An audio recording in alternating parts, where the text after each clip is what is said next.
Let me ask you something.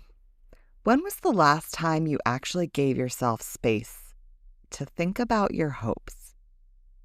Not your to-do list, not your responsibilities, not what's right in front of you, but your hopes. Because this morning I realized I hadn't really slowed down long enough to ask myself that in a really long time. I was chatting this morning with ladies from my book club. And even though it's online, we did get real, like really fast. It wasn't surface level at all. It was one of those conversations where you can feel that this really matters. The conversation started with, what are your hopes and dreams for this year? Or even maybe the next 5 years? And I'll be honest, it took me a second to answer. Because when you're moving fast, building a business, showing up for people, and doing all the things, I haven't even given myself a second to stop and ask, what is my heart actually hoping for?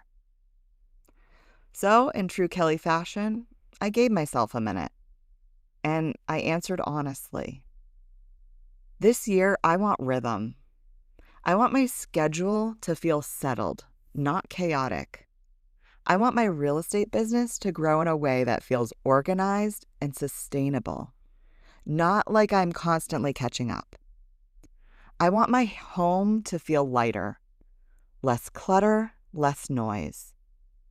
And then when I thought about the next 5 years, if I'm being honest, I don't want to do life alone anymore.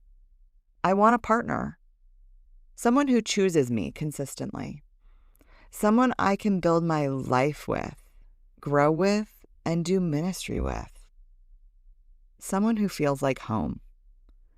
And even saying that out loud, I can feel the vulnerability in it.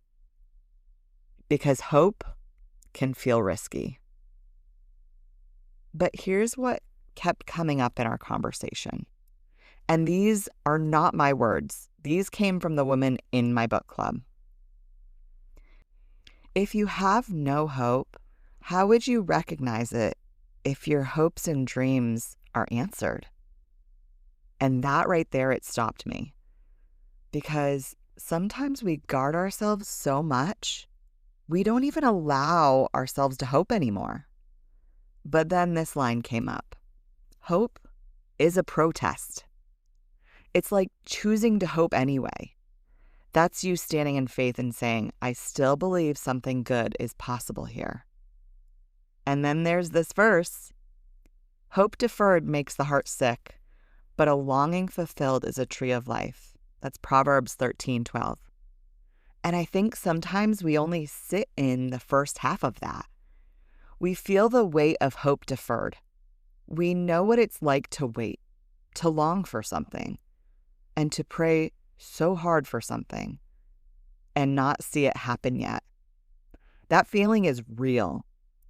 Hope deferred, it carries a sting. It's the emotional weight of something you've desired for a long time that just hasn't come to pass yet. And if we're not careful, it can make our hearts feel very heavy, tired, and even a little guarded. But the verse doesn't stop there. The longing fulfilled is a tree of life. And that's such a powerful picture, because when something you've hoped for finally comes, it brings life. It brings joy. It brings this deep sense of nourishment to your soul. It's not just a nice moment. It's sustaining. So there's this tension we live in, the ache of waiting, and the promise that fulfillment actually brings life. And in that space, we're invited to trust God's timing, to believe that just because something hasn't happened yet does not mean it won't. And that brings me to this. Faith is the substance of things hoped for, the evidence of things not seen. Hebrews 11:1.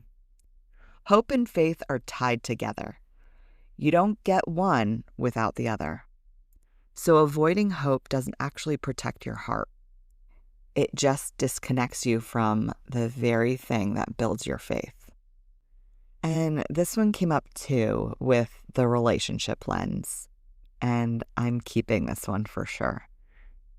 Is this attention or is this intention?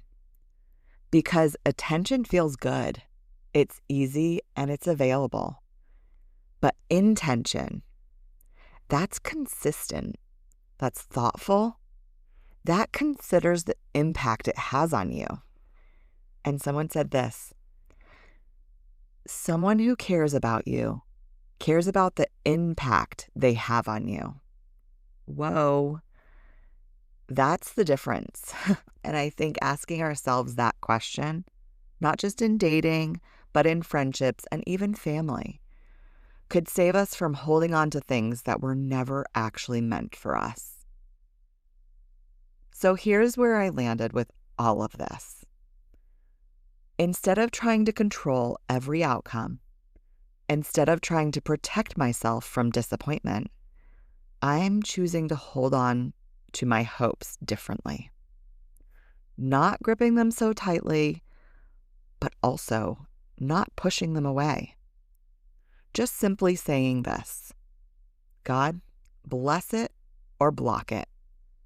And I am going to trust him enough to do either. Because if he doesn't remove it, maybe it's actually okay for me to hope for it. So here's your one sip, one tip for today. Take 10 minutes and ask yourself 2 questions. What am I hoping for this year? And what am I hoping for in the next 5? Write it down. Don't edit it. Don't overthink it. Just be honest with yourself. You don't have to share it for the world to know. And then bring it to God simply and say, Lord, bless this or block it. And let that be enough for today. Hope isn't something you need to avoid to protect yourself. It might actually be the very thing keeping your heart open to what God wants to do next. Take what you need, leave what you don't, and I'll meet you right back here next week for another sip.